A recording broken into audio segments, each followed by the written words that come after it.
अमीर वर्सेस गरीब का करवा चौथ।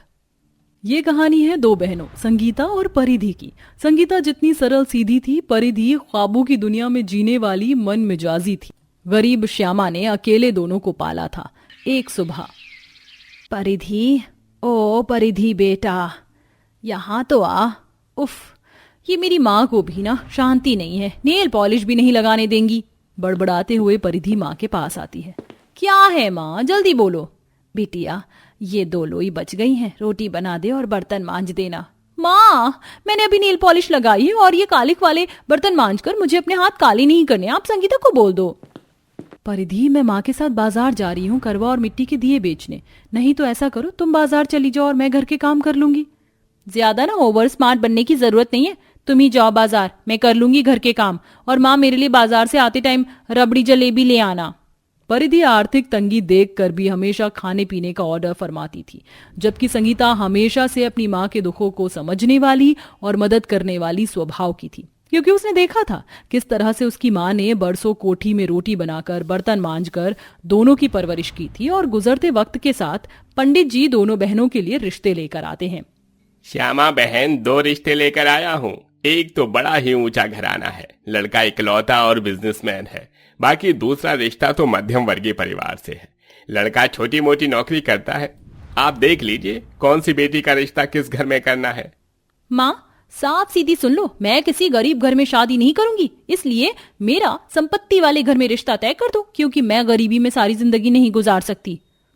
माँ, परिधि की शादी उसकी इच्छा के अनुसार कर दो, मैं केवल अपनी बहन को खुश देखना चाहती हूँ, बाकी मुझे दूसरे घर में ब्याह दो। इस तरह से संगीता अपने हिस्से की खुशियां अपनी छोटी बहन की झोली में डाल देती हैं।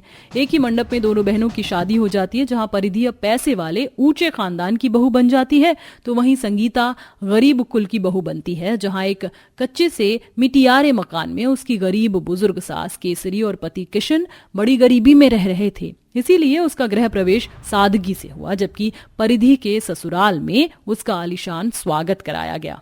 परिधि बहू, इस सोने के कलश को अपने पैरों से गिराकर ससुराल में कदम रखो। आज फाइनली मैं इतने अमीर घर की बहू बन गई हूँ। आज मेरे पास दौलत है, रुपया पैसा है, सब कुछ है, और मेरी गरीब बहन की गरीब ही रह गई, बेचारी। किशन बेटा, बहू को कमरे के भीतर ले जा, थक गई होगी। जी माँ। चलो संगीता। कमरे के अंदर आकर संगीता देखती है कि दीवारें बिल्कुल टूटी फूटी थीं और जमीन पर एक चटाई बिछी हुई थी। तभी असमंजस के भाव से किशन ने कहा, संगीता, मैं समझता हूँ कि हर लड़की के मन में अपने ससुराल को लेकर बहुत से अरमान बसे होते हैं। मेरी जिंदगी तुमसे कुछ छुपी नहीं है। मैं गरीब 8-10 हजार महीने की तनख्वाह कमाता हूँ, तुम तो ये जानती हो, लेकिन मुझसे जितना बन पड़ेगा मैं तुम्हें सुख सुविधा देने का प्रयास करूंगा। अपने पति का प्रेम देखकर छलके आंखों से संगीता बोलती है, अजीब, मुझे दौलत सुख सुविधा कुछ भी नहीं चाहिए। मेरे लिए तो आपका प्रेम, आपका साथ काफी है और मैं इसी में खुश हूँ। इसी तरह से दिन गुजरते हैं। एक तरफ जहां परिधि अपने ससुराल में ठाट बाट में रह रही थी, तो वहीं बेचारी दूसरी और उसकी गरीब बहन दुखों में दिन गुजार रही थी। कुछ दिनों में करवा चौथ का व्रत भी आने वाला था। बाजारों में कई दिन पहले से ही करवा चौथ की चहल पहल छाई हुई थी। किसी ने बड़ी दुकान लगाई थी, तो कोई फुटपाथ पर ही बैठकर सामग्री बेच रहा था। कहीं कोई कुम्हार इन मिट्टी के दिए और करवा बेच रही थी, तो वहीं कोई महंगे महंगे साड़ी अपनी दुकानों के अंदर रखकर बेच रहा था। अपने पहले करवा चौथ को लेकर एक तरफ जहां परिधि तो दूसरी तरफ संगीता भी उत्सुक थी। किशन बेटा, थोड़े दिन में बहू का करवा चौथ का व्रत आने वाला है। बहू के लिए साड़ी, श्रृंगार का सामान, फल फ्रूट लाना होगा।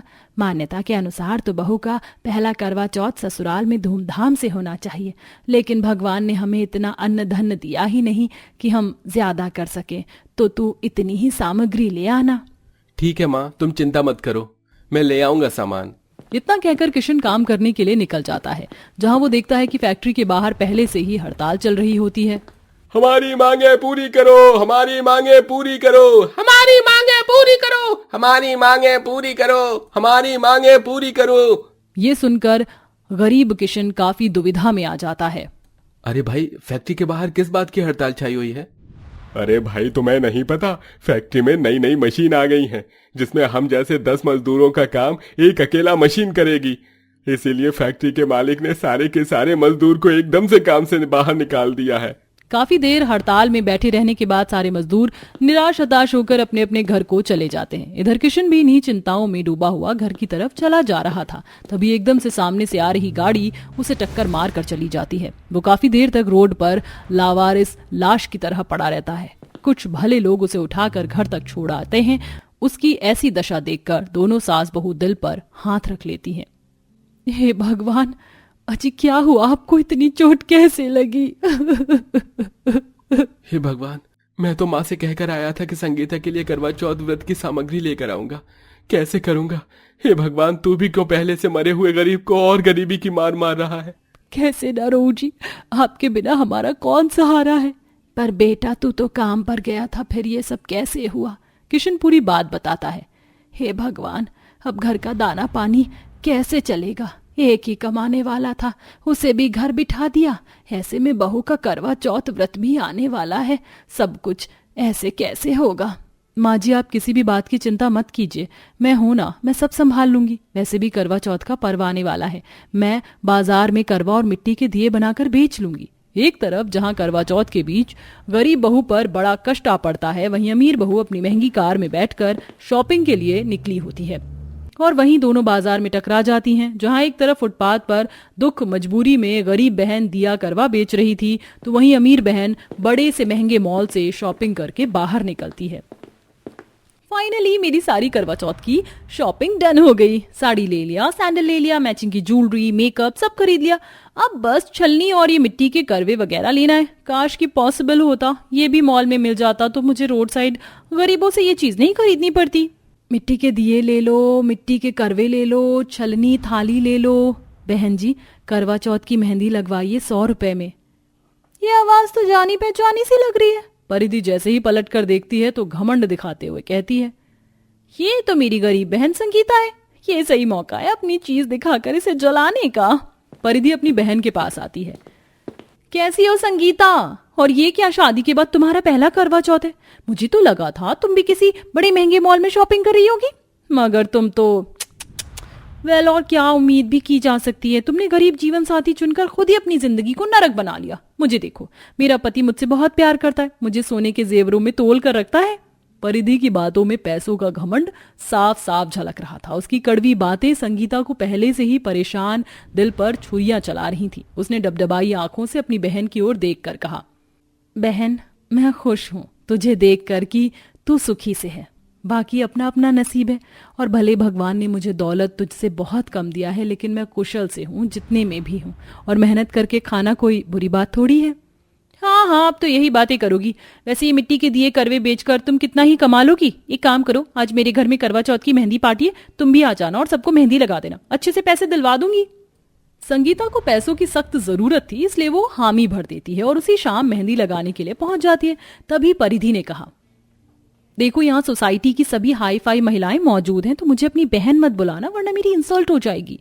परिधि की बात किसी चाकू की तरह संगीता के दिल में चुभती है और वो भराए गले से केवल इतना ही बोल पाई, तुम चिंता मत करो बहन, तुम्हें मेरे चलते रुसवा नहीं होना पड़ेगा। मैं किसी को नहीं बताऊंगी कि मैं गरीब बदनसीब तुम्हारी बहन हूं। संगीता ने सबको हाथ पैरों पर मेहंदी लगाई और शीतल नाम की महिला ने कहा, अरे वाह परिधि, ये मेहंदी वाली तो बड़ी ही खूबसूरत और अच्छे डिजाइन की मेहंदी लगाती है, कहाँ से लाई हो इसे? वो मिसेस ढिल्लो, क्या बताऊं, बेचारी बैठी हुई थी रोड पर, मेहंदी लगवाने वाला कोई नहीं आ रहा था, तो मैंने सोचा हमारे करवा चौथ की पार्टी का रंग भी जम जाएगा और इस बेचारी का भला भी हो जाएगा। काम खत्म करके संगीता चुपचाप से अपने घर लौट आई। सगी बहन होकर भी परिधि उसे इस कदर हीन भावना से देखती है कि एक गिलास पानी के लिए भी नहीं पूछती। पर वो कहावत तो आप सबने सुनी होगी, कर भला तो हो भला, कर बुरा तो हो बुरा।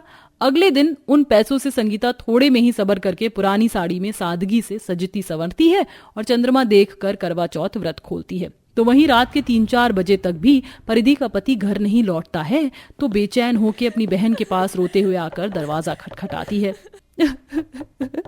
संगीता दीदी, वो रात से घर नहीं लौटे और फोन भी नहीं लग रहा, मेरा दिल बड़ा बेचैन हो रहा है। घबराओ नहीं परिधि, हो सकता है जीजा जी कहीं फंस गए हों, आओ मिलकर चौथ माता से प्रार्थना करते हैं। परिधि के टूटे बिखरे हालातों में संगीता उसे हिम्मत देती है। तभी ऋषभ आ जाता है। ऋषभ, कहाँ रह गए थे आप? अरे पगली, तुम इस तरह रो क्यों रही हो? मैं ठीक हूँ। संगीता करवा चौथ की थाली लेके आती है। जीजाजी, परिधि ने कुछ भी नहीं खाया है, बेचारी रोई जा रही थी, पानी पिलाकर उसका व्रत खुलवा दीजिए। ऋषभ व्रत खुलवाता है। अपनी बहन का अथाह प्रेम देखकर परिधि का मन पछतावे से भर जाता है। अब उसकी आंखों पर चढ़ा दौलत का घमंड चूर चूर हो चुका था। उसे समझ में आ चुका था कि दुख में पैसे नहीं केवल अपने काम आते हैं। वेल दोस्तों, आपके हिसाब से पति को भी अपनी पत्नी के लिए करवा चौथ का व्रत रखना चाहिए या नहीं? कमेंट बॉक्स में कमेंट करके जरूर बताएं।